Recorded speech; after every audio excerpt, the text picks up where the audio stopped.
পর্যন্ত সাগরে প্রবেশ করাকে বিরত থাকার জন্য বলা হলো। প্রচারে বাংলাদেশ কোস্ট গার্ড বরিশাল হতে চট্টগ্রামের ভিতর যে কোনো স্থানে আঘাত হানার সম্ভাবনা রয়েছে। সারাদিন কিন্তু পটুয়াখালীতে প্রচণ্ড গরম এবং রৌদ্র ছিল। এখন কিন্তু হঠাৎ করে দেখা যাচ্ছে আবহাওয়া একটু পরিবর্তন হয়ে গেছে এবং গুড়ি গুড়ি বৃষ্টি, হালকা বাতাসও হচ্ছে। তো আমরা কথা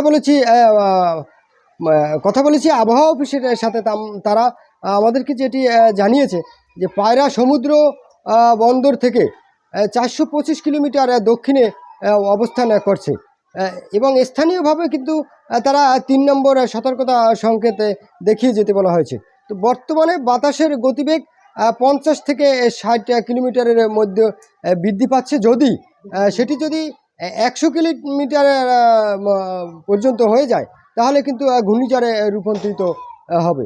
তো আমরা আপনাদের দেখানোর চেষ্টা করছি যে এখন কিন্তু আকাশে কালো ও একবারে কালো হয়ে গেছে আকাশ এবং বাতাস, পিরিপিরি বাতাস হচ্ছে এবং গুড়ি গুড়ি বৃষ্টিও হচ্ছে সাথে। হঠাৎ করেই কিন্তু এটি শুরু হয়েছে। তো এই ছিল পটুয়াখালী থেকে আমার কাছে ঘূর্ণিঝড় রেমালের সর্বশেষ খবর।